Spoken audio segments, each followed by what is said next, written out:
तो एकांत क्षेत्र में भगवान विराजमान है। बहुत शांत विग्रह, बाएं जंघा पर दायां चरण चढ़ाए हुए, प्रसन्न मुद्रा, मानो भाव समाधि में भगवान डूबे हुए हैं। उसी समय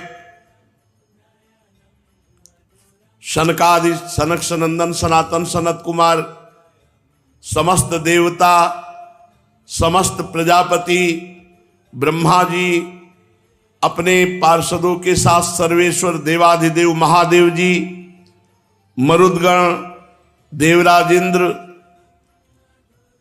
आदित्यगण, आठों वसु, अश्वनी कुमार, ऋभु, अंगिरा के वंशज ऋषि, 11 रुद्र, विश्वदेव, साध्यगण, गंधर्व, अप्सराएं, नाग, सिद्ध, चारण, गुह्यक, ऋषि, पितर, विद्याधर, किन्नर, ये सभी द्वारिका नगरी में पधारे। इसके बाद वे प्रणाम करके भगवान से कहने लगे, ब्रह्मा जी ने कहा, प्रभु जितने हम सब लोग आए हैं ये सब पहले भी आए थे। जब आपका अवतार होना था तो पृथ्वी का भार उतारने के लिए हम लोगों ने आपसे प्रार्थना की थी कि अवतार लीजिए। आपने यथोचित रूप से वो काम पूरा कर दिया। प्रभु अब आपसे हम प्रार्थना करते हैं कि आप अंतर ध्यान होइए। आपका काम पूरा हो गया, पृथ्वी का भार उतार दिया। आप सर्वोत्तम रूप धारण करके यदुवंश में अवतार लिया और जगत के लिए उदारता और पराक्रम से भरी अनेकों लीलाएं की। प्रभु कलयुग में जो भगत आपकी लीलाओं का कथन श्रवण करेंगे वे बिना किसी प्रयास के अनायास ही इस अज्ञान रूपी अंधकार से पार हो जाएंगे। केवल लीला कथा सुनते सुनते भगवत प्राप्ति हो जाएगी। पुरुषोत्तम सर्वशक्तिमान प्रभु, आपको यदुवंश में अवतार ग्रहण किए हुए 125 वर्ष बीत गए। सर्वाधार प्रभु, अब हम लोगों का ऐसा कोई काम बाकी नहीं रहा जिसे पूर्ण करने के लिए आपको यहां रहने की आवश्यकता हो। ब्राह्मणों के शाप के कारण आपका यह कुल भी एक प्रकार से नष्ट हो ही चुका है। इसलिए वैकुंठनाथ, द्वारिकाधीश श्री कृष्ण, यदि आप उचित समझें तो अपने परम धाम में पधारिए। अपने सेवक हम लोकपालों का तथा हमारे लोगों का पालन पोषण कीजिए। भगवान श्री कृष्ण ने कहा, ब्रह्मा जी आप जैसा कहते हैं मैं पहले से ही वैसा निश्चय कर चुका हूं। मैंने आप लोगों का सब काम पूरा करके पृथ्वी का भार उतार दिया, परंतु अभी एक काम बाकी है। वह ये कि ये यदुवंशी बहुत बलवान है। इनका बल, विक्रम, वीरता, शूरता, धन संपत्ति से ये उन्मत्त हो रहे हैं। इनको कोई दबा नहीं सकता। ये सारी पृथ्वी को ग्रस लेने पर तुले हैं। मैंने अपने बल से इनको रोक रखा है, जैसे समुद्र को उसके तट की भूमि। यदुवंशियों का विशाल वंश विनाश करके मैं फिर आऊंगा, क्योंकि अगर विनाश नहीं किया तो मेरी मर्यादा का उल्लंघन करके सारे लोगों का संहार कर डालेंगे। इतने बलवान हैं निष्पाप ब्रह्मा जी।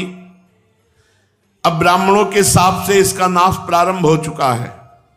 इसका अंत हो जाने पर मैं आपके धाम से होकर के जाऊंगा। श्री सुखदेव जी महाराज कहते हैं, परीक्षित जब अखिल लोकाधिपति भगवान श्री कृष्ण ने इस प्रकार कहा तब ब्रह्मा जी उन्हें प्रणाम किया और देवताओं के साथ वे सब ऋषि मुनि अपने अपने स्थान को चले गए। जेव ही ऋषि मुनि वहां से हटे तेव ही अपशकुन शुरू हो गया। द्वारिका में बड़े बड़े उत्पात खड़े हो गए। उन्हें देखकर यदुवंश के बड़े बूढ़े भगवान श्री कृष्ण के पास आए और हाथ जोड़कर प्रार्थना की कि ये बड़े बड़े उत्पात हो रहे हैं, बड़े बड़े अपशकुन हो रहे हैं, इसका क्या सूचना है। तो भगवान ने कहा कि गुरुजनों, आजकल द्वारिका में जिधर देखिए उधर ही बड़े बड़े अपशकुन उत्पात हो रहे हैं। हमें लगता है ब्राह्मणों ने जो शाप दिया है कुल के वंश के विनाश का, वो समय आ गया है, टाला नहीं जा सकता, क्योंकि ब्रह्म ऋषियों का शाप बड़ा कठिन है। मेरा ऐसा विचार है कि यदि आप लोग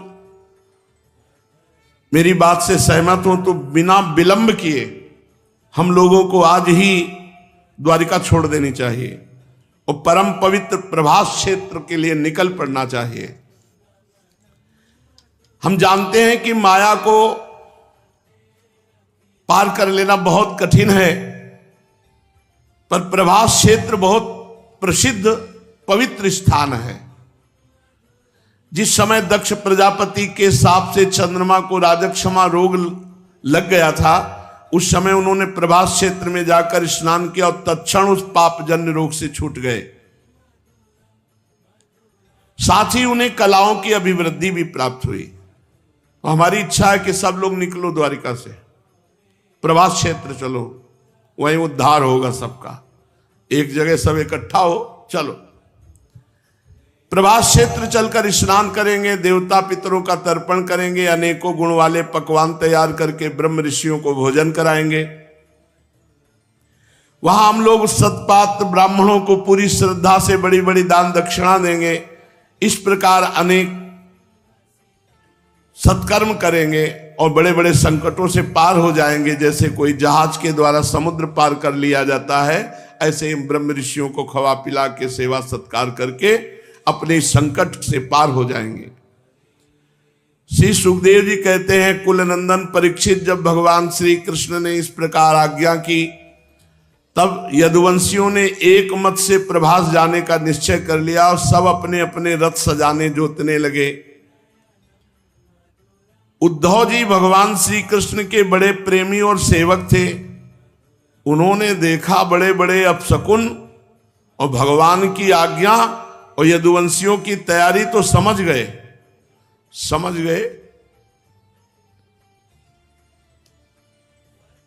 कि भगवान प्रगट में इस जगत को छोड़ना चाहते। उद्धव जी भगवान श्री कृष्ण के पास एकांत गए और चरणों में लौट गए और चरण पकड़ करके भगवान से प्रार्थना की, देव देवेश योगेशो पुण्य श्रवण कीर्तनम। हे देव देवाधिदेव, हे सबके अधीश्वर, आपकी लीलाओं के श्रवण कीर्तन से जीव पवित्र हो जाता है। आप सर्वशक्तिमान परमेश्वर हैं। आप चाहते तो ब्राह्मणों के शाप को मिटा सकते थे, परंतु आपने वैसा नहीं किया। इससे मैं समझ गया कि आप यदुवंश का संहार करके स्वयं अंतर ध्यान होना चाहते हैं।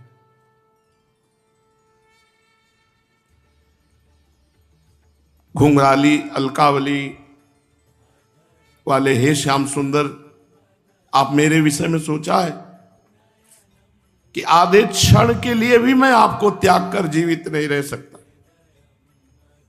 सोच भी नहीं सकता। मेरे जीवन सर्वस्व, आप मुझे अपने साथ धाम ले चलिए। मैं आपके बिना आधे क्षण जीवित रहूं ऐसा सोच भी नहीं सकता, फिर रह कैसे सकता हूं। प्यारे कृष्ण, आपकी एक एक लीला मनुष्यों के लिए परम मंगलमयी और कानों के लिए अमृत स्वरूप है।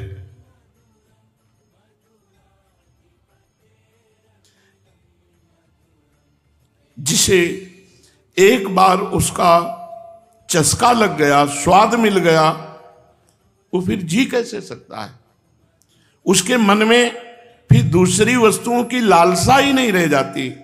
प्रभु, हम तो आपके साथ रहे हैं, लीला कथा सुनी नहीं है, हम तो आपके साथ रहे हैं। उठना बैठना सोना जागना घूमना फिरना ये आपके साथ हुआ है। हमने आपके साथ स्नान किया है, आपके साथ खेल खेले, आपके साथ भोजन किया है। कहां तक गिनाऊं, हमारी एक एक चेष्टा आपके साथ होती रही है। आप हमारे प्रीतम हैं, आप हमारी आत्मा हैं। आप ऐसी स्थिति में हमें छोड़कर परम धाम अकेले कैसे जा सकते हैं?